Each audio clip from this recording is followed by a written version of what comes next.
Imagine a single ship, sailing alone across the vast and unforgiving oceans of the world, hunted by the most powerful navy on Earth, yet somehow managing to elude every trap, every ambush, every desperate chase thrown at her for nearly 2 full years. Imagine a vessel that never once entered a Confederate port after she was born, that never once touched the soil of the nation she fought for, and yet managed to bring the entire commercial shipping empire of the United States of America to its knees.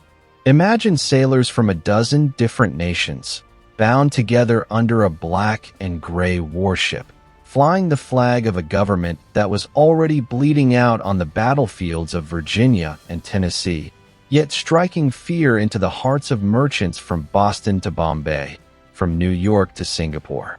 That ship existed. Her name was the CSS Alabama, and what she did between the years of 1862 and 1864 stands as one of the most extraordinary feats of naval warfare in the entire history of human conflict. She was not the biggest ship on the ocean. She was not the most heavily armed vessel of her era.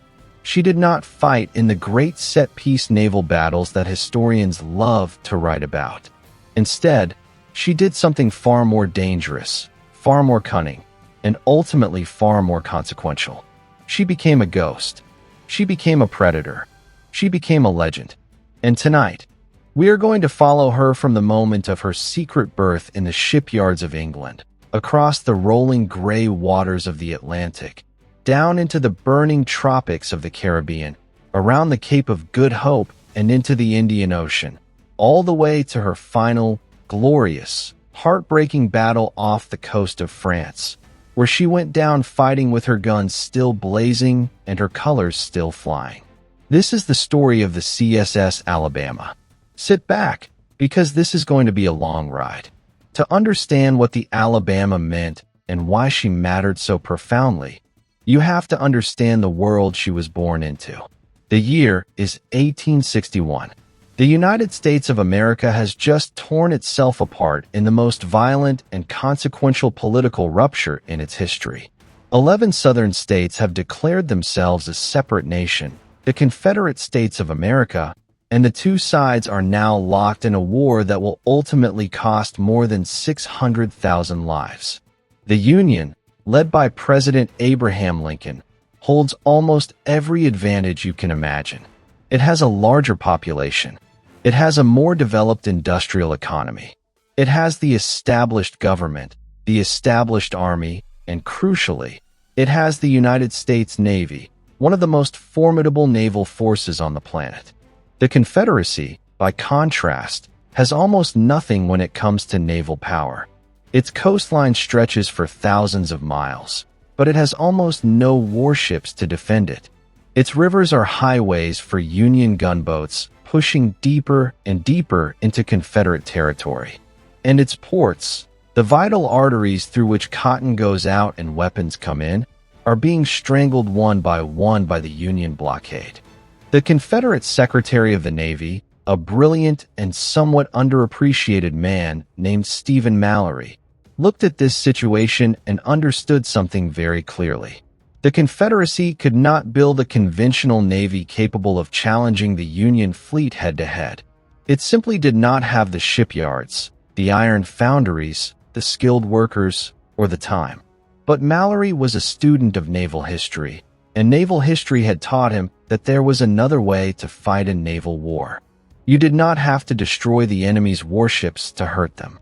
You could hurt them far more effectively by destroying their commerce, their merchant fleet, the vast network of trading vessels that carried American goods to every corner of the world and brought the profits back home.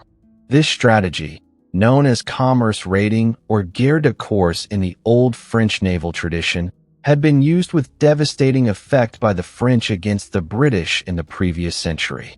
It had been used by the Americans themselves against the British during the Revolution and the War of 1812.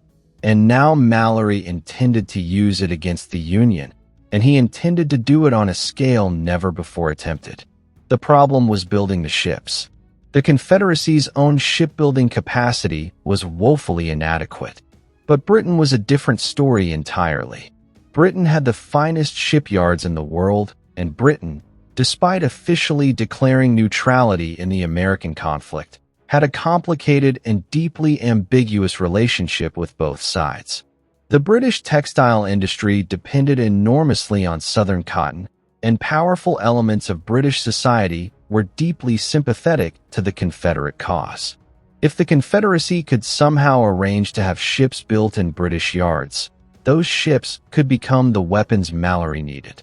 This was the task assigned to a former United States naval officer named James Dunwoody Bullock, one of the most capable and least celebrated intelligence operatives of the entire war.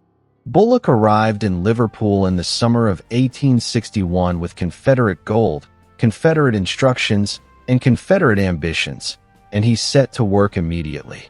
Bullock was a master of what we might today call plausible deniability.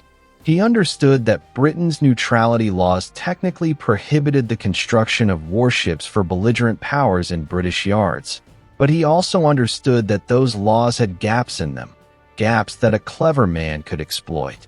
He contracted with the Laird Brothers shipyard in Birkenhead, just across the Mersey River from Liverpool, for the construction of what was officially described as a merchant vessel, hull number 290.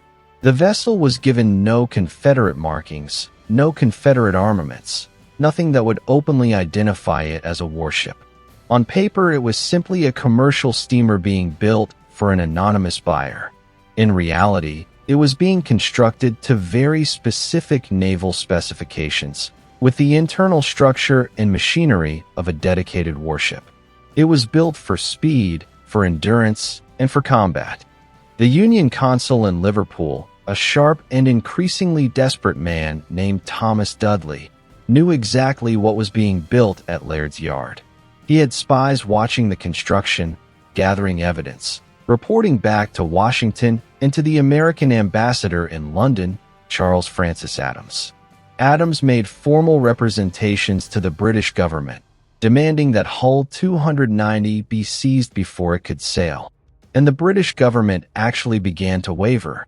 By the late summer of 1862, it looked as though the ship might indeed be detained. Bullock received word of what was coming, and he acted with characteristic decisiveness. On the morning of July 29, 1862, Hull 290 was taken out of the Mersey on what was officially described as a trial run. A party of guests came aboard, including Laird Yard workers, their wives and children, a small band, and a festive luncheon. Out in the open water of the Irish Sea, the guests were transferred to a tender and sent back to Liverpool. Hull 290 kept going. She never came back. The British government's detention order arrived the following day, one day too late. The most famous commerce raider in naval history had escaped before she had even been given a name. She sailed north and west to the Portuguese Azores Islands, where she rendezvoused with two other vessels that carried her armament, her ammunition, her stores, and most importantly, the man who would command her. That man's name was Raphael Semmes. And if the Alabama is the great ship of this story, then Semmes is its great human character. And what a character he was. Raphael Semmes was born in Maryland in 1809, raised partly in Alabama, and had spent his entire adult life in the United States Navy. He was a lawyer as well as a naval officer, a man of prodigious intellect and ferocious professional pride. He had served in the Mexican War, commanded a vessel, read widely in naval history and international maritime law, and when secession came, he had made his choice. He resigned his commission in the United States Navy and offered his sword to the Confederacy. He was given command of the CSS Sumter, an earlier Confederate raider that achieved some success before being bottled up in Gibraltar, and when Semmes was forced to abandon the Sumter and make his way back to the Confederacy, Mallory immediately assigned him to the new ship waiting in the Azores. On August 24, 1862, off the island of Terceira in the Azores, in a ceremony that mixed the formal with the dramatic, Raphael Semmes commissioned his new command. The crew, A mix of Confederate officers and foreign sailors recruited largely from Liverpool's waterfront were assembled on the deck. The band played Dixie.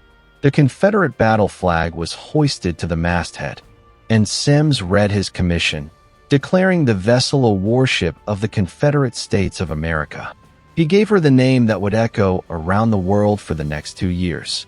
He called her the Alabama, after the state where he had spent much of his youth, the state whose name was already synonymous in the minds of both Northerners and Southerners with the beating heart of the Confederate cause. The Alabama was a beautiful ship by any standard. She was 220 feet long, with a beam of just over 30 feet. She was bark-rigged, meaning she carried sails on 3 masts, but she also had a steam engine that drove a 2-bladed propeller. Crucially, that propeller could be lifted entirely out of the water when she was sailing under canvas alone, reducing drag and allowing her to achieve remarkable speeds under sail.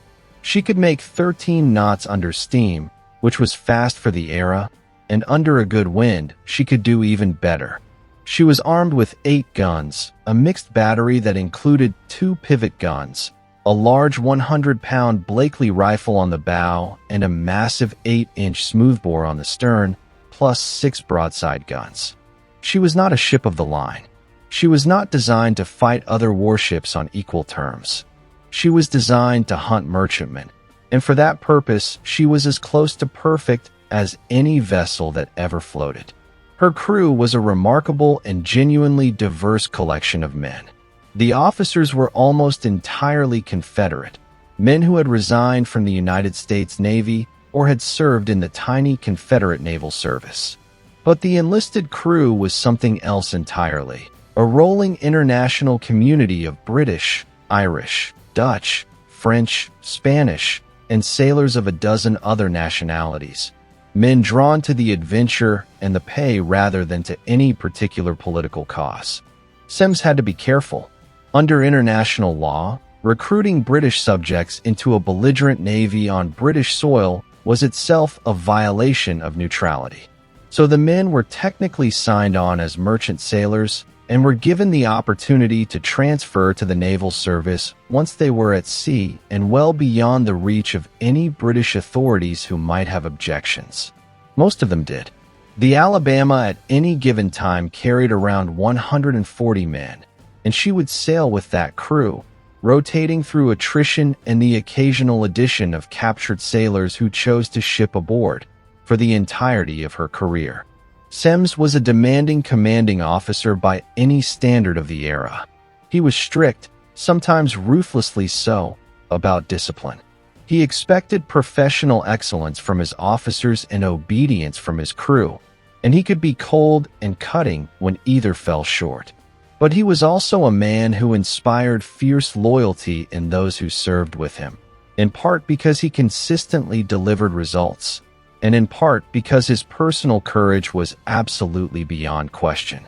He had the quality that all great military commanders share, the ability to project absolute confidence even in the most desperate circumstances, and to communicate that confidence to the men around him. His crew called him Old Beeswax, a reference to his magnificent waxed mustachios, which he wore in an era when elaborate facial hair was a mark of masculine distinction, and they said it with a mixture of affection and genuine respect.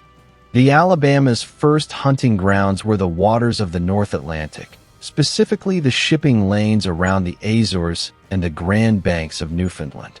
These were among the busiest commercial waters in the world, the highways along which American merchant vessels carried their cargoes of grain, lumber, manufactured goods, and general freight across the Atlantic to European markets. Within days of her commissioning, the Alabama had taken her first prizes.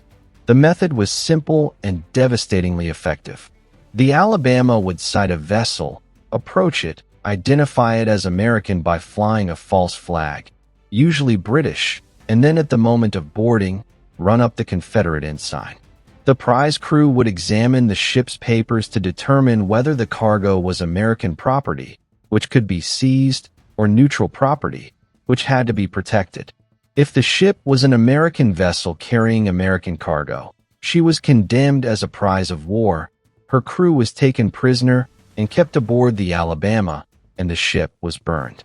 If the cargo was neutral property, Semmes sometimes bonded the ship, meaning her captain signed a bond promising to pay the Confederate government a specified sum after the end of the war, and the vessel was released.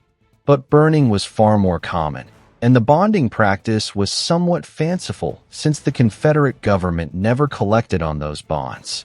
The burning of prizes was a spectacle that impressed and horrified observers in equal measure. The Alabama's crew became extraordinarily efficient at it. They would remove whatever supplies, food, equipment, and useful material they could from the prize, strip it of anything valuable, and then set fire to it in multiple places simultaneously.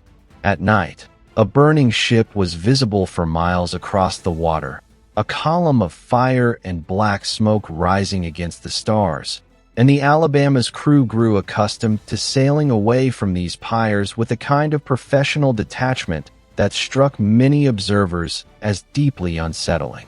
In his journal, Semmes wrote about these burnings with a mixture of satisfaction and occasional regret, particularly when the ships were fine and beautiful vessels that deserved a better end than the torch. But sentiment was a luxury he could not afford. The ships were the enemy's commerce, the enemy's wealth, the enemy's lifeline, and destroying them was the mission. The first great cruise of the Alabama took her north into the shipping lanes, and then south and west toward the Caribbean. In the autumn of 1862, she descended on the American whaling fleet in the waters around the Azores and the mid-Atlantic with devastating efficiency. American whaling was at the time one of the great industries of New England, centered in ports like New Bedford and Nantucket, and the whaling ships that sailed from those ports were among the finest and most valuable vessels in the American merchant marine. Semmes understood this perfectly and targeted them deliberately. In a matter of weeks, he destroyed more than a dozen whaling ships, each one a significant economic loss, and the cumulative effect on the New England whaling industry was catastrophic. Insurance rates for American ships began to climb almost immediately. Ship owners started to worry, and the Union Navy began to detach warships from its blockade duties to chase the Alabama, which was exactly the kind of secondary effect that Mallory had hoped for.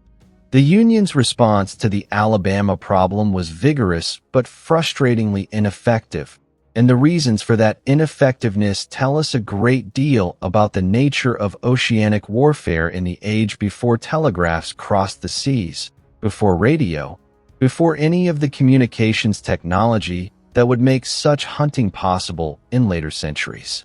The United States Navy dispatched a series of vessels to chase the Alabama, eventually putting together what amounted to a small squadron dedicated to nothing but finding and destroying her. But the ocean is enormous. Information traveled slowly, and Semmes was a genuinely brilliant tactician who understood the art of misdirection as well as any commander of his era. He would let rumors of his whereabouts spread in one direction while he moved in another. He would take a prize, let the crew go ashore in some neutral port, knowing they would report his last known position, and then immediately change course and head somewhere completely different. He seemed to materialize out of nowhere, strike, and vanish again, and the Union warships chasing him were always arriving at places where he had been rather than places where he was. One of the most dramatic early episodes of the Alabama's career came in January of 1863, not on the open ocean, but in the shallow waters off the coast of Texas. The Union Army had been attempting to establish a foothold in Texas as part of its broader strategy of pressure on the Confederate western flank, and a small fleet of Union gunboats was supporting operations in Galveston Bay. The CSS Alabama was not a ship designed for shallow water fighting against gunboats. Her draft was too deep, her armament configured for ocean fighting rather than close-quarters work with coastal vessels. But when Semmes received intelligence that Union naval vessels were operating off Galveston, he made a characteristically bold decision. He would go in and fight them. On the night of January 11th, 1863, the Alabama appeared off Galveston and issued a challenge to the Union vessels in the harbor. The Union commander sent out the USS Hatteras, a converted sidewheel steamer that was considerably smaller and less powerfully armed than the Alabama, to investigate the approaching ship. Semmes played his usual games of false identity, sailing away from the Hatteras to draw her out of range of the other Union vessels, identifying himself as various ships, drawing the Hatteras along until she was isolated and vulnerable. Then he revealed himself. In the darkness off the Texas coast, the Alabama and the Hatteras fought a close-range gun duel that lasted just 13 minutes. It was not a fair fight. The Alabama was larger, faster, and far more heavily armed. The Hatteras was set on fire, began to sink, and her commander struck his colors and surrendered. Semmes took the Hatteras's crew aboard the Alabama, paroled them ashore at Jamaica, and sailed away before any of the other Union vessels could respond. It was a small engagement in the grand scheme of things, but it was also the only time the Alabama fought and defeated another warship in a formal engagement, and it added enormously to her growing legend. From the Caribbean, the Alabama sailed east and south into the waters of the South Atlantic. In the spring of 1863, she was operating off the coast of Brazil, preying on American shipping in the vital trade routes that connected the eastern seaboard of the United States with South America and with the trade routes around Cape Horn. This was a rich hunting ground. American ships carrying grain, flour, manufactured goods, and general cargo passed through these waters in large numbers, and the Alabama took prizes regularly. She also paused occasionally at neutral ports to take on coal, water, and supplies, and these port calls themselves became diplomatic incidents, as Union consuls in every port screamed at local authorities to detain the Alabama, while Confederate agents worked equally hard to ensure that she received the hospitality due to a belligerent warship under the laws of neutrality. The legal status of the Alabama in neutral ports was genuinely complicated and genuinely contested. Under the international law of the era, a belligerent warship was entitled to enter a neutral port, take on supplies and make necessary repairs, and remain for a period not to exceed 24 hours in most cases, or longer with the explicit permission of the neutral government. What she was not entitled to do was use a neutral port as a base of operations, repair battle damage in a neutral yard, or recruit crew. These rules were often bent, and sometimes broken entirely, with both sides pressuring neutral governments to interpret the rules in their favor. The Alabama's port calls were invariably accompanied by enormous popular interest, because by the summer of 1863 she was genuinely famous around the world, the subject of newspaper articles from London to Calcutta, admired by many even among those who had no particular sympathy for the Confederate cause, purely for the audacity of her captain and the efficiency of her operations. The crews of the ships she captured were, in general, treated with remarkable humanity. Semmes had strong views about this, rooted both in his personal sense of honor and in his lawyer's understanding of international maritime law. Prisoners were not abused or mistreated. They were given reasonable accommodations aboard the Alabama until they could be landed at a neutral port or paroled. Their personal property was protected. Their ships might be burned, but they themselves were treated as prisoners of war rather than as enemies to be terrorized. There were exceptions and complaints, and some of the men who passed through the Alabama's hands had harsh words for Semmes afterward. But the overall record was one that stood up to scrutiny even in an era when the laws of war were frequently violated by all parties to the conflict. This was not mere sentimentality on Semmes's part. He understood that his legitimacy as a naval commander and the Alabama's legitimacy as a warship rather than a pirate vessel depended on his adherence to the laws of war, and he was meticulous about it. By the summer of 1863, The Alabama had been at sea for nearly a year without ever touching a Confederate port, a remarkable feat of seamanship and logistics. She had been reprovisioned at sea from prizes, had put into ports in the Azores, Jamaica, Brazil, and various other neutral harbors, had made basic repairs with her own crew's skills and limited facilities, and had maintained her fighting efficiency through a combination of careful husbandry of her machinery and the professional expertise of her engineering staff. But a year at sea was taking its toll on the ship herself. Her copper sheathing, intended to protect her hull from marine fouling, was wearing thin. Her boilers were showing their age.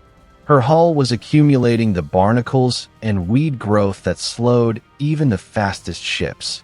She needed a proper refit, and proper refits could not be accomplished at neutral ports under the rules of neutrality. Semmes pushed on regardless, because the hunting was too good to stop. In the autumn of 1863, the Alabama rounded the Cape of Good Hope and entered the Indian Ocean, the greatest single geographic extension of her cruise and the most audacious element of her entire career.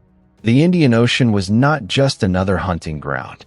It was the highway of the British Empire, the vast watery empire through which the trade of India, China, Australia, and East Africa flowed to and from Britain.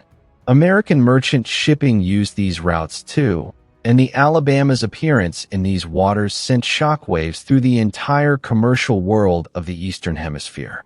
Ship owners who had thought themselves safe from the Confederate raiders simply because they were on the other side of the world suddenly realized that nowhere was beyond the reach of this relentless predator. Semmes took prizes in the waters off the coast of Africa, then pushed east across the Indian Ocean toward India itself. He put into the port of Singapore, causing an enormous sensation. Singapore in 1863 was already one of the great commercial crossroads of the world, a British colony and free port through which the trade of an entire hemisphere passed, and the arrival of the most famous commerce raider in the world was an event that drew enormous crowds. British residents, Indian merchants, Chinese traders, Malay fishermen, European sailors, all of them came down to the waterfront to gaze at this sleek gray ship with her Confederate flag and her reputation. Semmes allowed visitors aboard, received local dignitaries, and gave his crew a few days of rest and recreation before putting back to sea. From Singapore, the Alabama worked back westward through the Strait of Malacca and into the waters of the Bay of Bengal. She took prizes off the coast of India, including some particularly valuable vessels carrying rich cargoes of Eastern goods. She ranged south again toward the coast of East Africa, then swung back west around the Cape of Good Hope and into the South Atlantic once more. In all, the Indian Ocean cruise added dozens of prizes to the Alabama's growing tally and extended her range and her legend to literally every ocean on the planet. No commerce raider had ever operated across such a vast geographic area, and no single vessel had ever so thoroughly disrupted the commercial life of a great power. But the toll on the Alabama was becoming undeniable. Semmes wrote in his journal with increasing frequency about the deteriorating condition of his ship. Her boilers were becoming dangerously unreliable. Her hull was so fouled that her speed was significantly reduced. Her copper sheathing was gone in places, and the wood beneath was softening. Her rigging and sails needed constant attention and replacement. And her crew, while still professional and disciplined, were showing the strain of nearly 2 years of continuous sea service without a proper port. Discipline had frayed in places. Several men had deserted at various ports. The original enthusiasm of the early months had been replaced by something more like professional routine, and professional routine, while admirable, does not sustain a ship the way purpose and excitement do. Semmes resolved to take the Alabama to Europe for a proper refit. He crossed the Atlantic and arrived on the coast of France in the late spring of 1864, putting into the port of Cherbourg on June 11th. He requested permission from the French authorities to enter the dry dock for repairs. The French government, under Napoleon III, was in a delicate diplomatic position regarding the American war, and the request for dry dock facilities was referred to Paris for a decision. While waiting for that decision, Semmes received word that would change everything. A Union warship had arrived at Cherbourg. Her name was the USS Kearsarge, and she was commanded by Captain John Winslow, an officer who happened to have served with Raphael Semmes in the old United States Navy before the war. The Kearsarge was a sloop of war, not dramatically different in size or armament from the Alabama on paper, though there were significant differences in the actual condition of the two ships that would matter enormously in what was to come. The Kearsarge anchored just outside French territorial waters, effectively blockading the Alabama in Cherbourg Harbor. Winslow was patient. He was willing to wait as long as necessary for his chance. He had been hunting the Alabama for months, and he was not going to let her slip away now. Semmes looked at his situation and made what was perhaps the most controversial decision of his career. He could wait. He could attempt to negotiate French permission to use the dry dock, refit the Alabama to fighting condition, and then slip out past the Kearsarge in the night. He could seek to have the Alabama protected by French neutrality rules that would prevent the Kearsarge from immediately attacking. All of these were viable options, but Semmes chose none of them. Instead, he sent a message to Winslow through the Confederate agent in Cherbourg, informing him that the Alabama would come out and fight. He challenged the Kearsarge to single combat. The reasons for this decision have been debated by naval historians ever since. Some argue that Semmes had no real choice, that the Alabama could not be repaired without proper facilities, that her crew was demoralized, that prolonged inaction would only make things worse. Others argue that Semmes was driven by pride, by the desire to prove that the Alabama was a genuine warship and not merely a commerce raider, by the personal challenge of fighting a former colleague, by the accumulated weight of 2 years of running and hunting and never standing and fighting. There may be truth in all of these explanations. What is certain is that Semmes issued the challenge, and that once he had done so, he felt honor-bound to carry it through. The morning of Sunday, June 19th, 1864 was clear and fine off the coast of Normandy. Word had spread throughout Cherbourg and the surrounding region that the famous CSS Alabama was going to come out and fight the Kearsarge, and thousands of people gathered on the cliff tops and the harbor walls and every elevated point along the coast to watch. Pleasure craft and small boats crowded as close to the action as their skippers dared. It was, in a deeply strange and slightly grotesque way, a spectacle, and the citizens of northern France treated it as one, coming out in their Sunday clothes to watch 2 American warships kill each other off their shore. At 10:30 in the morning, the Alabama steamed out of Cherbourg Harbor, her crew at battle stations, her guns loaded and run out, her Confederate ensign bright against the morning sky. She was accompanied briefly by a French ironclad that had been assigned to observe and ensure that the fight did not take place within French territorial waters, and by a British yacht, the Deerhound, owned by an English gentleman named John Lancaster who had happened to be in Cherbourg and had decided that watching the battle was more interesting than anything else he might do that day. That decision by Lancaster would prove consequential. The Kearsarge saw the Alabama coming and steamed out to meet her. The 2 ships circled each other at a range of about a mile, each captain maneuvering for advantage, each crew at their guns waiting for the order to open fire. At 11 in the morning, the Alabama fired the first shot. The Battle of Cherbourg had begun. The fight lasted about an hour and 20 minutes, and it did not go as Semmes had hoped. From the opening exchanges, it was clear that the Kearsarge's gunnery was superior. The Union ship's crew were better trained and better practiced at the guns, and their aim was more consistent and more accurate than the Alabama's. The Alabama hit the Kearsarge repeatedly, but many of her shells failed to explode, a consequence of defective fuses and ammunition that had been stored aboard ship for nearly 2 years. The Kearsarge hit the Alabama with devastating effect. One 11-inch shell opened a great hole in the Alabama's stern near the waterline. Her engine room was flooding. Her fires were dying. She was settling in the water. The two ships had been circling each other throughout the fight, each captain trying to cross the other's bow or stern, and the Kearsarge had been slightly faster and more maneuverable. Now, as it became clear that the Alabama was mortally wounded, Semmes attempted to turn and run for the French coast, just 3 miles away. If he could reach French territorial waters, he might be able to beach the Alabama and save his crew. But the Alabama was beyond saving.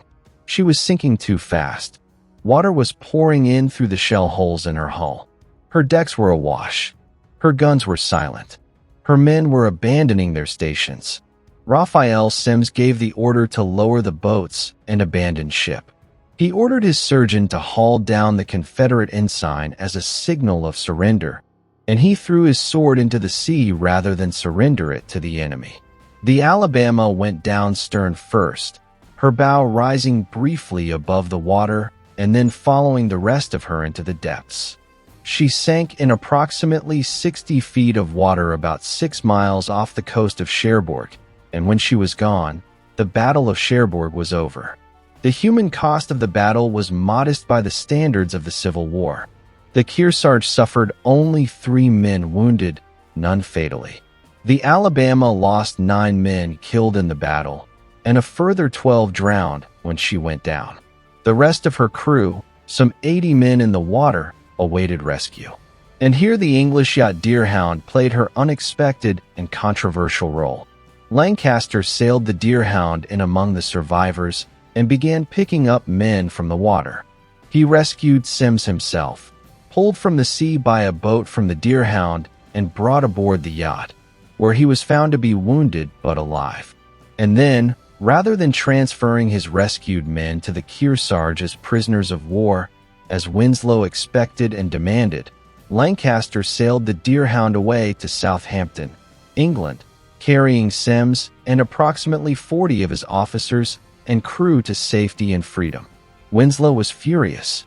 He protested loudly and officially that Lancaster had interfered with the lawful capture of prisoners of war and had effectively aided the escape of a Confederate naval officer. Lancaster maintained cheerfully that he was a neutral civilian who had rescued drowning men from the sea and was not bound to turn them over to anyone. The diplomatic controversy simmered for a while and then subsided, as such controversies tend to do when one side lacks the power to enforce its demands.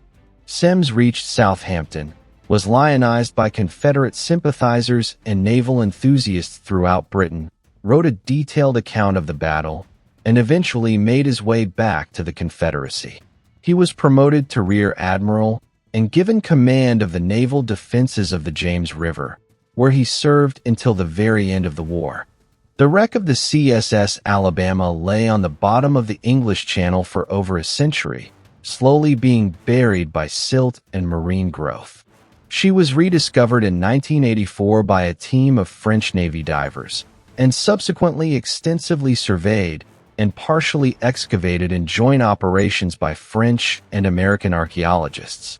The wreck is now a protected historic site under French law, and the artifacts recovered from it, guns, personal items, navigational instruments, elements of her machinery and fittings, tell the physical story of her life and death with a directness and intimacy that no written account can fully match. But to truly understand the Alabama's significance, you have to go beyond the story of the ship herself and look at what she accomplished and what she ultimately failed to accomplish. The numbers are staggering. In 22 months of operations, the CSS Alabama captured 65 Union merchant vessels. Of those 65, 52 were burned, 6 were bonded, and 7 were used as cartel vessels to transport prisoners. She also sank the USS Hatteras in battle. The total value of the property she destroyed has been estimated at various times at anywhere between $4 and $6 million in 1860s money, which would represent hundreds of millions of dollars in modern terms. The indirect damage was far greater. American shipping insurance rates rose so dramatically that many ship owners transferred their vessels to neutral flags, a process known as reflagging, simply to avoid the astronomical premiums. The number of American vessels under the American flag declined dramatically during the war, and much of that decline was directly attributable to the fear generated by the Alabama and her sister raiders. The effect on the Union economy was real and significant. New England's merchant marine, which had been one of the great commercial achievements of the young republic, was devastated. Whaling, fishing, the coastal trade, the transatlantic cargo business, all suffered terribly. Cities like New Bedford, which had been among the wealthiest communities in America per capita before the war, saw their economic base eroded with frightening speed. The ripple effects were felt across the entire northern economy, adding to the financial strain of fighting the most expensive war in American history to that point. And yet, the Alabama ultimately failed in her strategic purpose. The commerce raiding campaign waged by the Alabama and her fellow Confederate raiders, the Florida, the Shenandoah, the Sumter, and others, was devastating to American commerce. But it was not devastating to the Union's ability to fight the war. The Union's war effort was financed primarily by domestic taxation and bond sales, not by overseas trade. Its armies were supplied from domestic industry, not from imports. The blockade runners that kept the Confederacy barely alive were carrying luxury goods and weapons, not the sinews of industrial war production. Destroying American merchant shipping hurt Americans economically, and it hurt them badly. But it did not and could not stop the Union armies from grinding down the Confederate forces on land. The war was going to be decided on the battlefields of Virginia and Georgia and Tennessee, not on the shipping lanes of the Atlantic and Indian Oceans. There is a bitter irony here that Semmes understood perfectly well by the end. He was brilliant. He was brave. He was operationally successful beyond any reasonable expectation, and it did not matter. The Confederacy lost the war for reasons that had nothing to do with commerce raiding and everything to do with the fundamental imbalance of resources between the two sides. The Alabama was a masterpiece of naval improvisation and personal daring, deployed in service of a cause that was doomed from the beginning. And Semmes, who was intelligent enough to see this, sailed on anyway, because that was the nature of the man and the nature of the world he had been formed in. The legal and diplomatic consequences of the Alabama's career outlasted the war itself by years. Britain's ambiguous neutrality, its willingness to allow the construction of the Alabama and other Confederate raiders in its shipyards, became the subject of an international arbitration case after the war that is known in diplomatic history as the Alabama Claims. The United States government brought a formal claim against Britain for the damages caused by all the Confederate raiders built in British yards, arguing that Britain's failure to enforce its own neutrality laws had enabled this destruction and that Britain was therefore legally responsible for the losses. The arbitration took place in Geneva in 1872, and the tribunal, composed of representatives of 5 nations, found in favor of the United States. Britain was ordered to pay $15.5 million in gold, one of the largest diplomatic settlements in history to that point, and a sum that represented genuine acknowledgement that the Alabama and her sisters had done damage that was more than a legitimate belligerent right could justify. The Alabama claims had long-term consequences for international law that are still felt today. The arbitration established important precedents for the laws of neutrality, for the rights and responsibilities of neutral nations in wartime, and for the use of international arbitration to resolve disputes that might otherwise lead to war between great powers. In this sense, the Alabama's career had an impact on the development of international law that went far beyond the immediate military and economic damage she inflicted. Raphael Semmes survived the war, survived the legal complications that followed it, wrote a memoir that is still in print and still read by students of naval history, and lived until 1877. He was offered various positions after the war, taught philosophy briefly at what is now Louisiana State University, practiced law, and died peacefully in Mobile, Alabama. His memorial stands in that city today, a bronze figure in naval uniform gazing south toward the Gulf of Mexico. And whatever one thinks of the cause he served, the figure is not without a certain dignity. The crew of the Alabama scattered to the four winds after Cherbourg. Some returned to the Confederacy. Some settled in Britain. Some went back to the merchant service of whatever nation they had originally come from. A few wrote their own accounts of the cruise, and those accounts, combined with Sims's memoir and journal, give us a remarkably detailed picture of what life aboard the Alabama was actually like, day to day, month to month, for the men who lived it. It was a life of extraordinary contrasts. Days and even weeks of boredom. The endless blue monotony of the open ocean punctuated only by the routine tasks of seamanship and maintenance. And then suddenly the electric excitement of a sail sighted, a prize chased and taken, the controlled chaos of a boarding party, and the burning light of a ship going up in flames behind them as they sailed away. They lived better than most sailors of the era in some respects, eating well from the provisions of their prizes, but harder in others, never setting foot on their own country's soil, never knowing when the next Union warship might appear over the horizon. It was a strange, rootless, itinerant existence, conducted on the margins of the world, and it produced some of the most vivid personal narratives to come out of the entire Civil War. The wreck on the floor of the English Channel continues to give up its secrets. Archaeological excavations have recovered personal items of the most intimate and poignant kind, the pipes and buttons and coins and razors of men who lived and worked and sometimes died aboard this famous ship. The Kearsarge's 11-inch shells have been found embedded in the Alabama structure, mute testimony to the accuracy of Union gunnery that day in June 1864. The Alabama's own guns still lie on the seabed, and several have been recovered and restored, displayed now in museums in France and America. The 200-pound Blakely rifle from the bow, the great weapon that Sims had hoped would be his decisive argument against the Kearsarge, came up from the sea encrusted with marine growth and corroded beyond use, but identifiable still, a remnant of a moment of desperate courage. The story of the CSS Alabama is ultimately a story about what human beings are capable of when necessity and ingenuity and personal determination combine. Sims had almost nothing to work with. He had a ship built in a foreign country under false pretenses, crewed largely by foreign nationals who had no particular stake in the outcome of the American Civil War, operating thousands of miles from any friendly port, hunted by the most powerful navy in the Western Hemisphere. And with these resources, this improvised, provisional, precarious foundation, he built something genuinely extraordinary.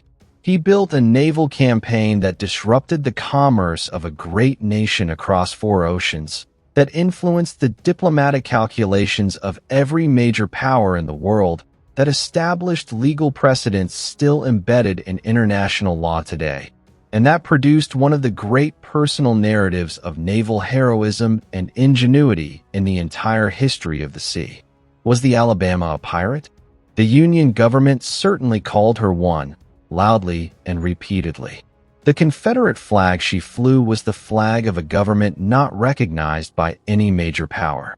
Her operations, however carefully Sims adhered to the forms of international law, were conducted entirely at his own judgment in waters far from any Confederate judicial authority. The men she captured could not be tried by any Confederate admiralty court that could claim genuine jurisdiction. The prizes she burned were burned on the spot, without any formal legal proceeding. There is a real argument to be made that the Alabama operated in a legal gray zone that at times shaded into something uncomfortably close to piracy, whatever Sims's personal honor and professional intentions might have been. But the counterargument is equally strong. The Confederacy was a functioning government, whatever one thinks of its purposes and its moral foundations. It had a president, a Congress, a constitution, courts, and a military. It controlled a significant portion of the territory of North America and governed millions of people. It had belligerent rights under international law, and those rights included the right to commission warships and send them out to prey upon enemy commerce. Sims held a legal commission from a legitimate, if unrecognized, government. He followed the laws of war as he understood them.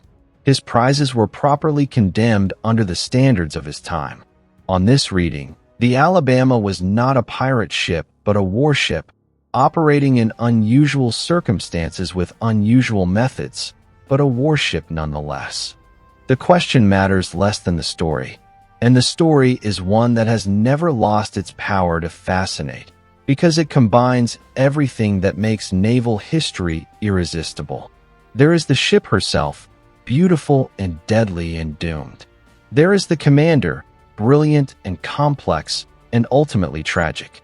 There is the ocean, vast and indifferent and full of possibility. There is the mission, audacious and improvised and ultimately futile. And there is the final battle, two old acquaintances meeting off the coast of France on a fine Sunday morning to settle the account of 2 years of chase and evasion. One ship going down with her colors flying, her captain throwing his sword into the sea rather than surrender it. You can stand today on the cliffs above the English Channel at Cherbourg and look out at the water where the Alabama fought and sank. And if you know the story, the water looks different somehow. It holds something. The memory of a morning in June 1864, when the most famous ship in the Confederate Navy came out for the last time, and fought with everything she had, and lost, and went down into the sea she had sailed for so long. The Alabama is still there, under that water, and in a certain light. On a clear morning when the English Channel is running green and dark, you can almost imagine that you can see her, still sailing, still hunting, still flying her Confederate ensign against a sky that has no more use for it. The legacy of the CSS Alabama is complicated, as all legacies connected to the Confederacy must be. She served a cause that was built on slavery and that sought to perpetuate slavery against the tide of human history. Her captain and officers were men who had sworn an oath to the United States and had broken it. The destruction she wrought fell on ordinary American sailors and merchants who had nothing to do with the political decisions that had brought the country to war. These things must be said, and they must be acknowledged. But they do not exhaust the story, and they do not change the fact that what Sims and his crew accomplished was something extraordinary in purely operational terms, something that deserves to be understood on its own terms as a feat of seamanship and strategic improvisation. Naval historians rank the Alabama alongside the most effective commerce raiders in history. Some put her at the very top of the list, above the German U-boats of the First World War, above the commerce raiders of the Napoleonic era, above anything that came before or after, in terms of the ratio between the resources invested and the damage inflicted. One ship, 140 men, 22 months, 65 prizes, millions of dollars in damage. A permanent mark on international law. A legend that has never faded. That is not nothing. That is, by any measure, something worth remembering. The CSS Alabama went to the bottom of the English Channel on the afternoon of June 19, 1864, but she never really sank. She lives in the histories and the memories and the fascinations of everyone who has ever been drawn to the sea and to the ships and to the men who sailed them into harm's way with nothing but skill and nerve and the deep human need to be equal to whatever the ocean and the enemy could throw at them. She lives in the international courts and the legal precedents and the diplomatic history of a world that learned something about the laws of war and the responsibilities of neutrality, partly through the experience of watching her burn the ships of a nation on every ocean of the globe. She lives in the wreck on the floor of the English Channel, slowly releasing its artifacts and its stories to the divers and the archaeologists who descend into that cold green water to find her. And she lives in this story, which is the oldest purpose that stories have ever served: to keep alive the memory of extraordinary people who did extraordinary things in extraordinary times, so that we, who live in ordinary times, can understand something about the range of human possibility. This was the CSS Alabama. She was the pirate of the Confederacy, and she was one of the most remarkable ships that ever sailed the sea. Now let me ask you something, and I want you to think about this seriously. If you had been a sailor in 1862 offered the chance to serve aboard a ship like the Alabama, knowing everything you now know about what that service would demand, 2 years at sea without a home port, hunted across 4 oceans, eventual defeat and destruction, would you have gone? What does it say about a human being that men chose that life willingly? And what does it say about us that we are still telling their story more than 160 years later? Leave your answer in the comments below. And if this story moved you the way it moves me every time I tell it, hit that subscribe button, because there are 100 more stories like this one waiting for you. Stories of ships and sailors and battles and the deep, ancient, irresistible pull of the sea.